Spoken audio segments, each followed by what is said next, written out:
Welcome to a new episode of Nails from A to Z. This episode is powered by Glossary Live.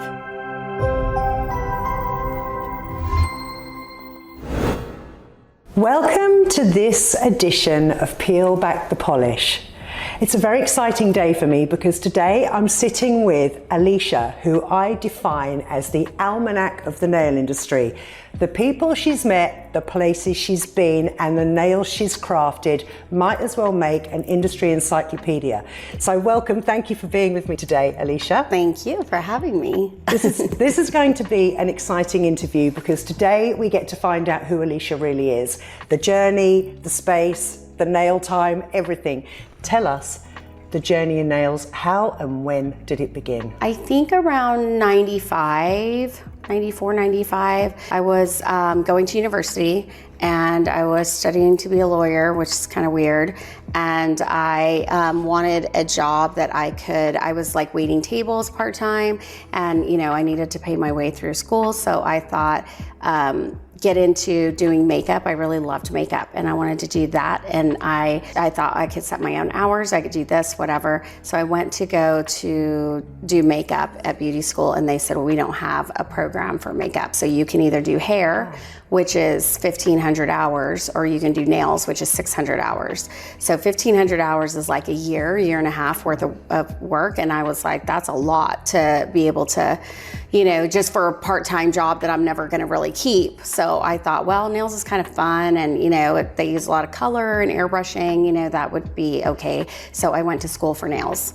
So I was 19 and I finished school, got my first job at a salon, and my nails were pretty, but they never stayed on.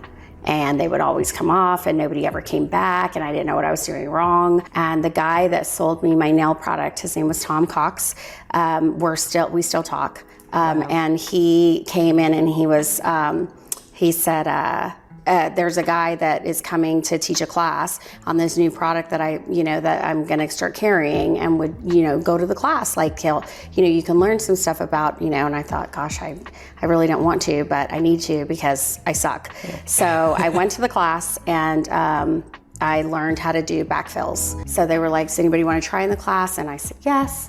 And so I, was doing nails, and the guy was like, oh, you're, pretty good at nails. And I go, yeah, well, they never stay on, but yeah, sure, yeah, they're pretty. And then that night they went to dinner, and their waitress had really pretty nails, and they go, oh, where do you get your nails done? And she said, Alisha at Sassy Looks. And they were like, isn't it the same girl that was in the class today? So they called me up and they said, do you want to come work for us? And I was like, doing what? And they're like, educating, Tom needs somebody to teach classes or whatever when he starts carrying the product. So if we teach you how to do nails, would you come work for us? And I was like, sure. I mean, I was so young, I didn't know. And they were like, well, we're going to fly you to Colorado to train.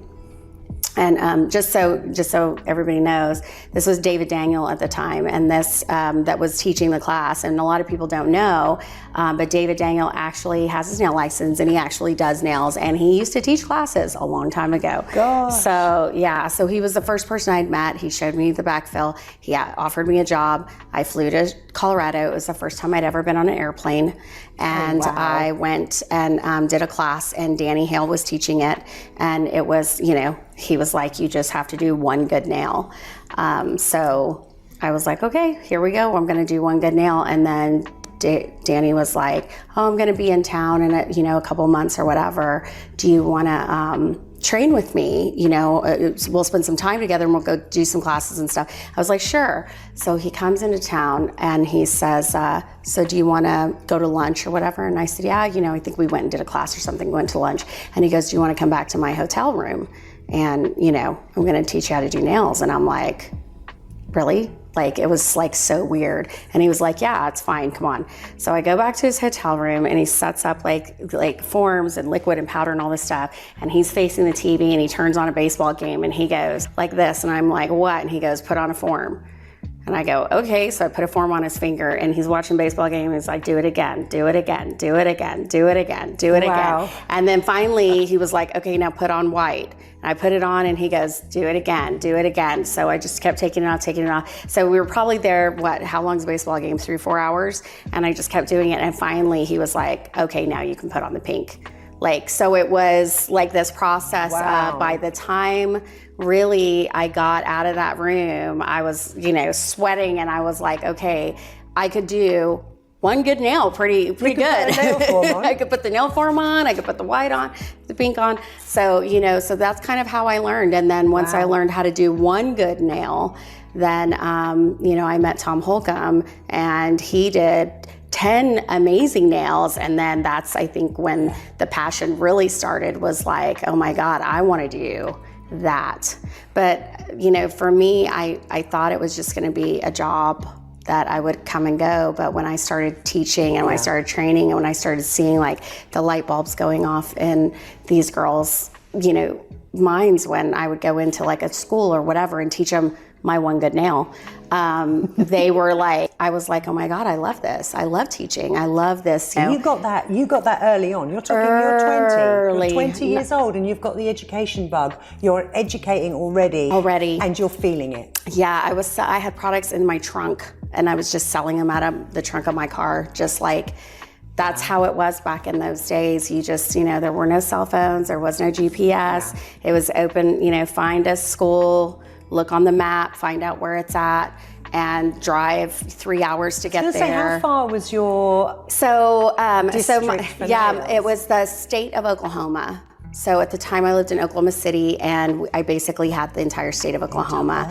So probably by the time I stopped working for Tom Cox, I had done maybe 120 beauty schools. Wow. Yeah, it was, I had gone to, so back then, to reveal all, that's why we're here. Tom would give me $50 to go do a class. That's it. So I was like, okay, I have to drive there. I have to, put gas in my car. I have to do all this stuff. So $50 isn't a lot. So I would call a school, and I would be like, I'll do your class in the morning, and then I'll drive 45 minutes and do an afternoon class at another school. And then I would drive and sit in my car until the evening class started at like 6, 7 o'clock. And then I would go do another class at another school, and then I would drive back. So I was making $150 a day, and that I could live with back then. So that's how I was doing it, was just like, every day when I was at home, like I would just go down the phone book.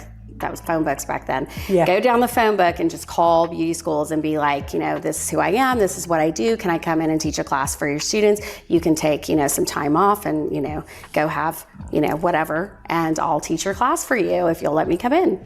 And so I just kept doing that and making my money. And how long did you do that for? Probably like 1.5 to 2 years, I think. And I ended up obviously leaving the salon and going, and so we had a distributorship, and I would do nails in there and kind of have my clients there, and then I would travel and do all these classes. And then we had a big class at the distributorship, and Tom Holcomb lived in Arkansas at the time, and I was in Oklahoma City, and so he was the closest educator for Easy Flow, and so they sent him in to do the class, and that's how him and I met. And so we were teaching this class. He was teaching, and I was, helping and watching. And he's like, oh my God, your nails are beautiful. You should model for me. And I'm like, model what? And he's like model your hands. Like, I do competitions and blah, blah, blah. And I'm like, what's that? And so he was like, yeah, you'll come model for me sometime or whatever. And I didn't believe him. I was like, yeah, whatever. So they went out that night to a bar, and of course I wasn't old enough to go. So they all went out without me, and then he came back to town a couple months later, and we were doing a trade show in Oklahoma City. It was my very first competition ever. And so I was like all excited with my white French tips that Easy Flow made, and I was like, I can kick everybody's butt. And Tom goes, what are you using? And I go, French tips. And he's like, why would you do that? And I said, because you can. And he's like, you're cheating. And I go, I'm not cheating. They said I could do whatever I want to. And he's like, no, you're cheating. You should sculpt. And I'm like, I'm only a year in. I'm like, okay, whatever, I don't. So I sculpted, and I was like, I think I got 8 nails applied before they called time. Like, I didn't even get all the nails on, much less get them filed or anything. So I just told my model when they started counting down, 10, 9, 8, I just told her, I said, when they call time, just get up and run. Like, she was my roommate at the time. Yeah, like, run out of here. I'll meet you at the house. Please do not go get judged. Don't let anybody see your hands. Like, tuck and run. And so that was my first experience at competing. In a nail competition? At competing was, don't ever listen to Tom Holcomb tell you what to do, especially right before you walk out on the floor. If you don't know it, don't do it. Do what you know. I mean, good advice. I tell people that all the time. I hate doing classes right before competitions because then they feel like they have to change what they're doing. And it's like, that's the last thing you want to do. Just do what you know and then learn after. So you learned that day, I guess from that moment forth, you changed your competition style and you did the Alisha way, yeah? Yeah, well, not necessarily, but at least I knew, don't try to change everything the minute before you go on the floor. They don't have competitions like that anymore. It was do nails. It wasn't, there was no rules. It was do nails in this amount of time, and that's it. Like. Yeah. And we'll judge, it could have been gel, tip, overlay, sculpture. I mean, there was no criteria. Was it like today where we give you like 2.5 hours for a full set? Yes. So the timing hasn't actually changed in all these years? Yeah, I don't think so. I think it was about 2.5 hours, but I mean. What happens next? What's the next stage of your nail journey? Where does it take you? So I really wanted to kind of expand what I was doing. I guess to not skip anything, so Tom called me one day and he said, I want to fly you to San Francisco to compete, to model for me. And this was probably a couple months after I saw him, and I was like, when? And he goes, tomorrow. And I was like, okay. So I got on a plane. It was the second time I'd been on an airplane, and I get out of the airport and I have no idea where baggage claim is. I don't even know what baggage claim is really. It was just like, I was so lost. So I get there and we competed, and of course it was in Reno. So we did that competition, and even after that, like, we went to eat, and then they told me, they asked for my ID and I had to leave. I had to go back to my room because I still wasn't old enough to be in a bar. Like, that's how young I was when this first started. That's in your country, it's 21. In my country, it's 18. You'd have been fine. Yeah, I would have been fine. In the UK. I would have been fine. So that was my first experience at, seeing like what competition really was and being in that situation. And Tom and I, having that relationship outside of just him coming in to teach a class. So we really bonded then, and it was, from then on, it was, he would just call me out of the blue and be like, hey, can you come to Germany and model for me, like, tomorrow? Like, that was his favorite thing to do, was tomorrow. Give you tomorrow only. Yeah, tomorrow. Not it's going to happen, right, yeah. Ouch. It's either tomorrow or it's like 2 days from now, or, And that's interesting, Alisha, because I know you, and I know you like a schedule and you like a plan. So I'm thinking. When I was younger, I wasn't as rigid as I am now. Were you more spontaneous? When you add in children and business and everything else you have in your life, then you start being like, okay, if I'm going to get all this done, I got a minute by minute. I'm thinking.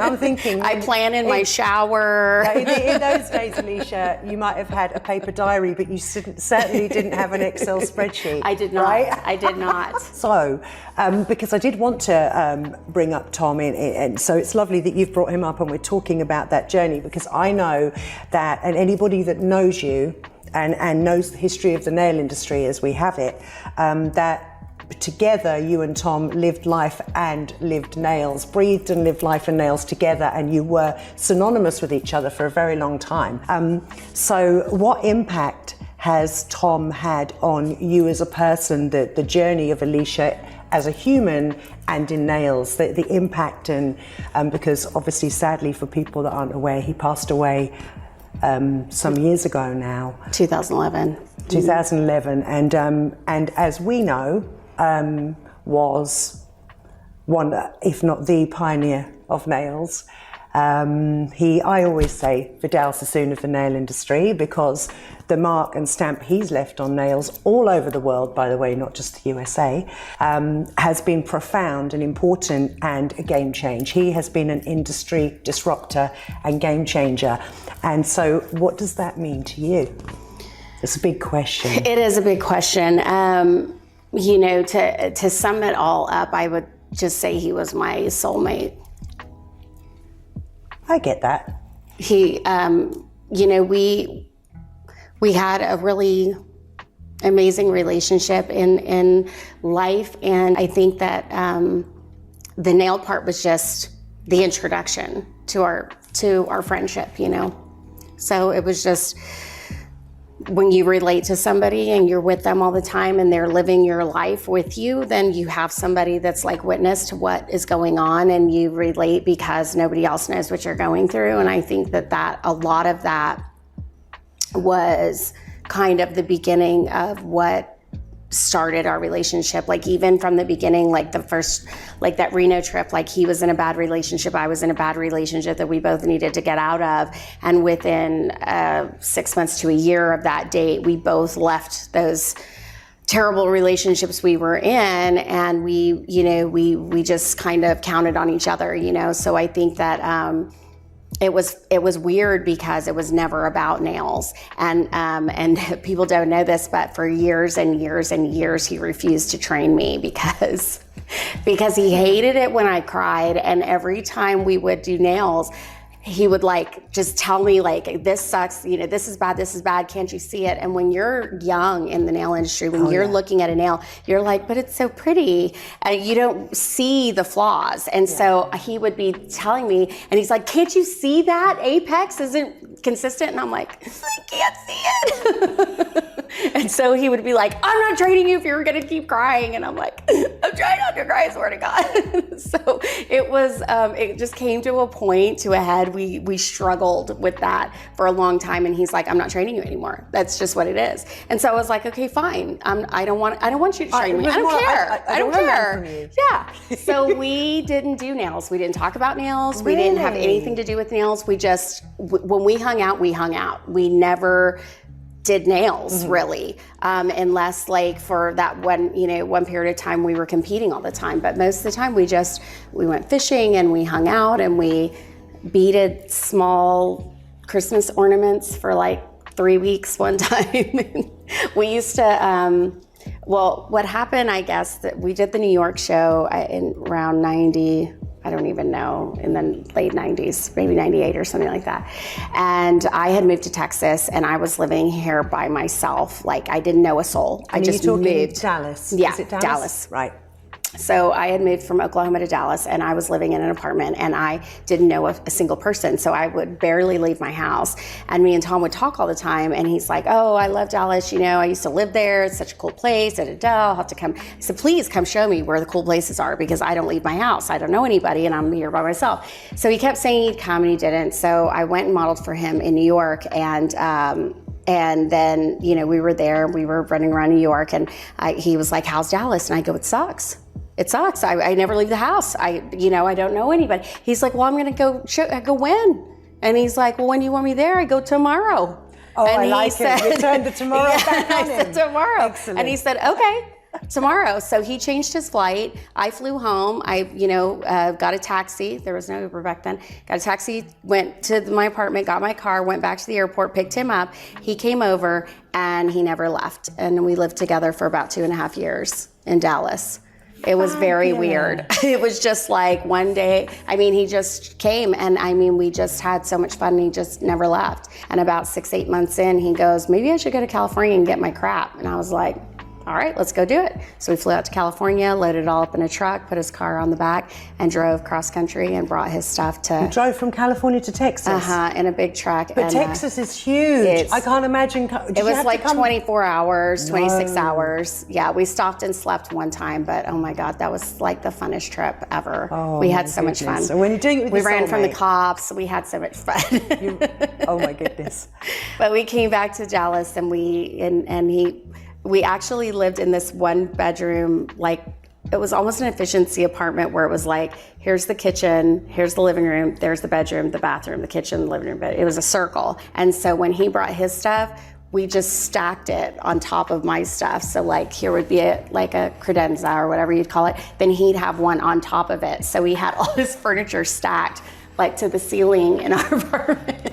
And at one point, he said, maybe we should get a bigger place. And I'm like, yeah, maybe with 2 bedrooms, so we both have our own room. And so we got a bigger place, and then we moved into that place. So how long were you both in Dallas then?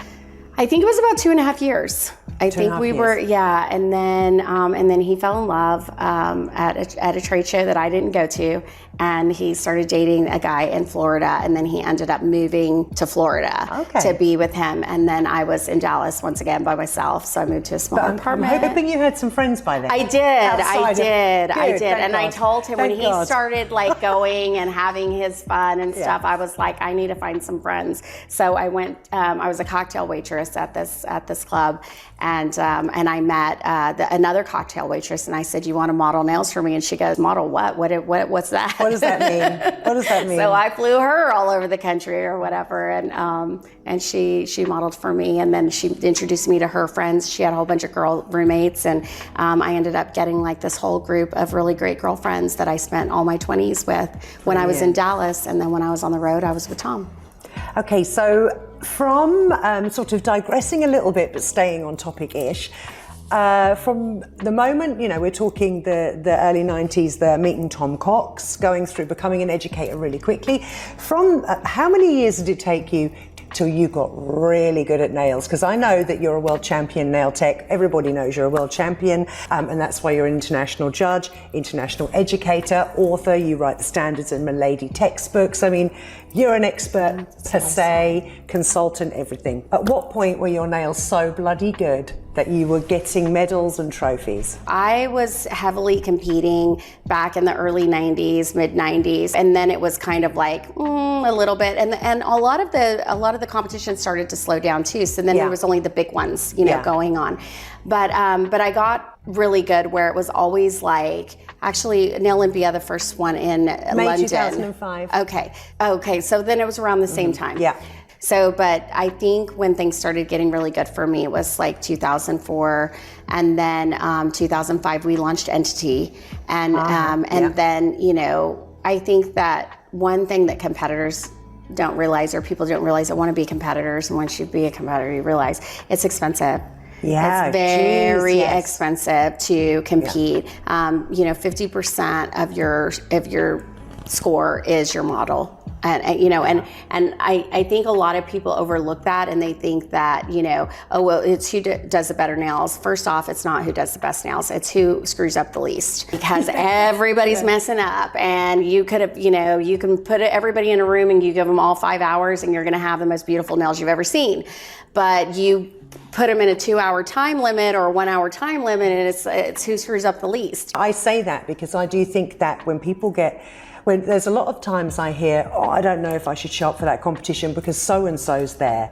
And I think that's not a reason, because you might be in your best game that day and they're on their middle game. You cannot know how people are showing up. And it's the same thing, isn't it? Yes. Mess up the least, do the best you can do. Yeah. Job done. Yeah, that's all you can do. But show up, right? Yeah. Show up. So I think I want to say that time, 2005 or whatever, it's like I really couldn't do an ugly nail. I really couldn't. Whoa. It was that good. It was just my hands were doing whatever they were doing. And one thing that happened that actually made it better, and people are probably not going to believe this, but so I'm an overthinker and I just overanalyze everything to the point of just, killing myself. And Tom was like, stop thinking. Like, your hands already know what to do. Just stop. Don't think, just do. Don't think, just do. He would tell me that all the time. Don't think, just do. And I think that proved a lot to me about the training and the practice of training your hands. It's like you don't have to think when you walk. Your feet know what they're doing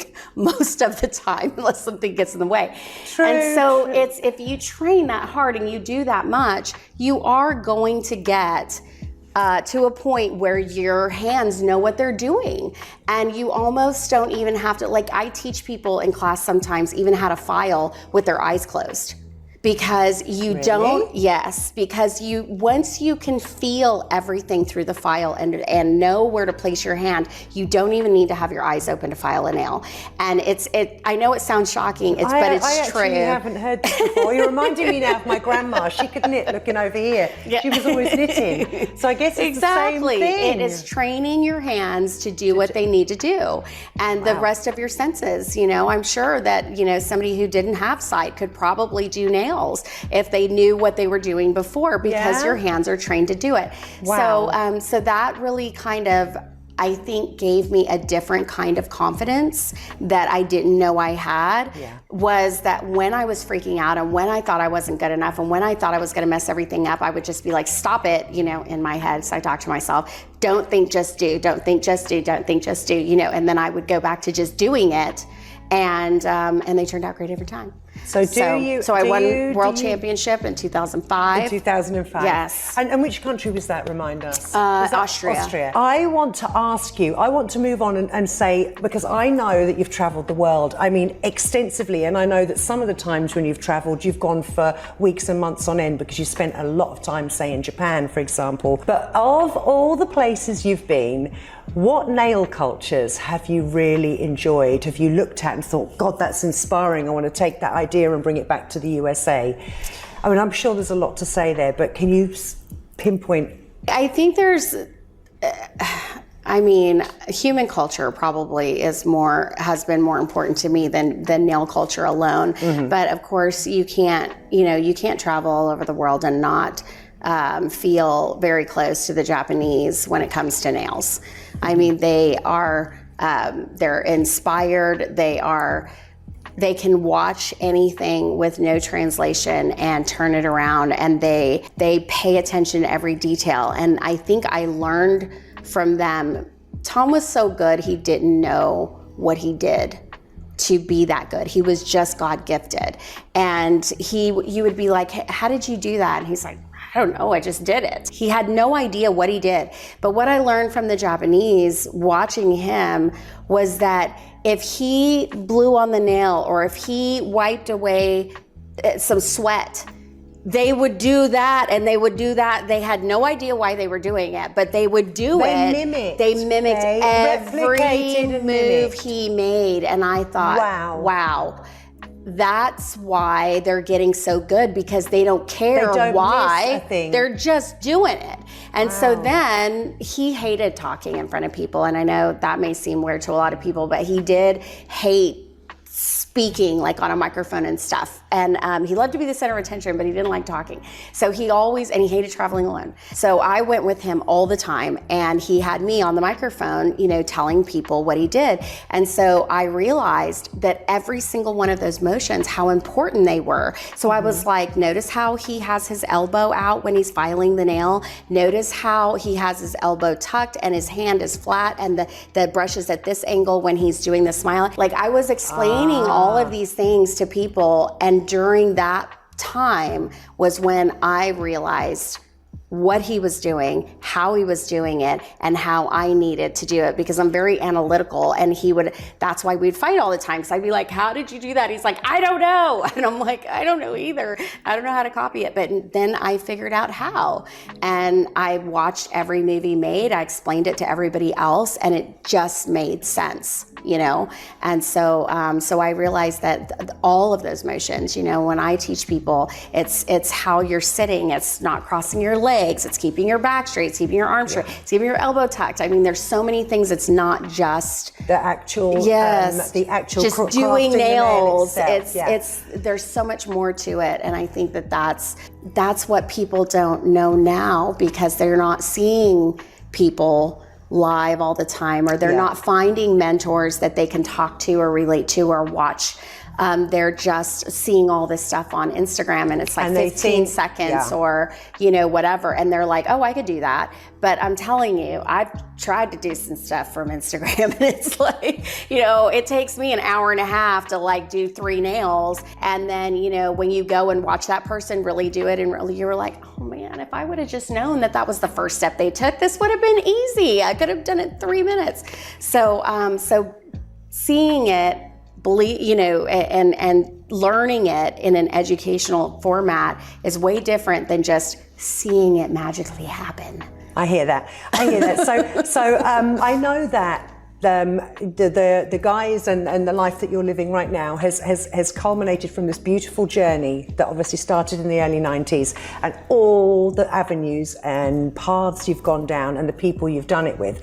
And I know that this has led you to a point where, well, I know this isn't new with you, but you're very, very strong on collaboration. And you have made so many nail friends all over the world. And I know that that your relationships with these people go deep, and they're very large and huge, and they're magical. And so I know that collaboration's so important to you, and the celebrating these people. Yes. And so I want you to tell me, what does collaboration mean to you? I believe that first off, this nails is my whole life.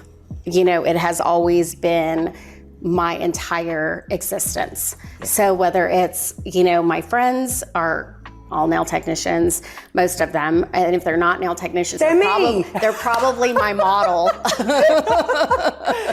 Or they're talking about nails or reviewing nails. Like, nails is their life. Like, that's my, you know, the only people were my children. After I, you know, had them, they were the only ones who don't do nails, and they are pretty good at nail art. It's the nail industry has raised me. You know, Tom has raised me. Everything that I know, everything that I've done, every place that I've been, everything that I've loved has been in this industry. So it is super important to me to always include my family and my friends. And I believe that this industry is about the artist. And I think a lot of times that gets overlooked. So that's what I want to do. So that leads me to, you know, talking about, you know, so the Glossary Live experience, the Glossary Live moment, this is what it's essentially, its core principles about, isn't it? It's about collaboration and celebration of the artist and their work. So do you want to say something about that right now, so that the people out there know what we're doing, why we're doing it, and what it means? I don't know. I think when I was trying to come up with the idea of, you know, kind of how I wanted to move forward in my life and leave something, you know, because we all know how short and undetermined life can be, I really did want to create something that would mean something to me. And it's not a product, and it's not, you know, it's relationships. It's showing the rest of our industry and the world what artists do in this industry, who they are, what they've dedicated, you know, where our history comes from and why it is the way that it is. And I think that, you know, there's so much, just like, it's just nails and it's polish and it's color. It's so much deeper than that. It's people, it's families, it's, you know, taking care of your children, it's, you know, following your passion. There's so much more to this business. Oh, Alisha, well, maybe we could just tap into a little bit of who you are. Give me your favorite pastime. When you're not doing nails, what are you doing? I love hanging out with my kids. We have the best time. And we have like a little property at the lake. We go camping and stuff like that. So just like hanging out with them, camping, we fish. I love cooking. It's one of my favorite things to do. So I force them into cooking lessons during the summer because, you know, they have to feed their family one day. Absolutely. So I make them cook like we'll do like 5 lasagnas or 5 trays of enchiladas, you know, and freeze them all and give them to our friends. And, you know, I just love to teach them about, you know, I just want to make sure they're prepared in life, you know, so just hanging out with them and doing things that they need to know how to do, you know. So if you could define yourself in one word, what would it be? Wow. I know. Can I define myself in 2 words? They're almost the same. Okay, go for 2. I would say loyal and dedicated. Yeah, I would agree with that. I am very just like one love and then you just, when you love something or someone, you just are loyal and you're dedicated to that and that plan or that product or that person in this industry and this, passion, like it just keeps going and it never ends. And it still hasn't ended. I mean, almost 30 years later, I'm still just as passionate and dedicated and loyal to this industry that I have been from the beginning. So, and I feel that way with everybody in my life, maybe that's why I want to celebrate them so much. I like that. So your vision, Alisha, your vision for the future, how do you see Glossary and yourself growing and moving forward? I think that it's an exciting path and journey for this brand because it's not just me learning, but my entire team is constantly learning, and we're constantly seeing like how we want it to grow, what direction we want it to be in, and how we want it to, and we've already seen so much improvement along the way in just a short amount of time, from the quality of our videos, the quality of the education, helping other artists succeed in their presentations, bringing in artists and doing master classes. And maybe those artists don't even know how to make a master class, and that's what I've done my whole life is education. So I mean, I know how to like set it up. Okay, this is what how to set it up. This is how you break it down. Just tell me what you love doing, and we're going to create this beautiful thing. So I love that we're just kind of flying by the seat of our pants and giving all of this stuff. And then as we do more shows and as we do more learning, I'm like, oh man, I want to do more business tips, and I want to do this, and I want it to be like that. And so I'm excited about what this is going to become and how rich the content is going to be and how amazing it's going to be, and all of the artists that are going to be celebrated, and the industry having that place to all just come together and be a community. I love that, and I think that I'm just excited about watching that grow. I hear that, and I think I would put on the end of that something that's lovely about the technology we live in today is the reach that you can give somebody from South America. That reach suddenly goes all the way to Taiwan and Australia to Norway, and it can showcase people in areas maybe that no one has come across them yet. And I know that's quite exciting, isn't it? It is. That global reach. I mean, it's fantastic. Well, thank you so much for joining me today. It has been really a lovely, lovely insight into where you began, how you began, what you did, and the highs and lows. Thank you for sharing. Thank you. So much. Thank you for having me. Okay, and thank you very much for joining me today on this edition of Peel Back the Polish. And I will see you in my next show.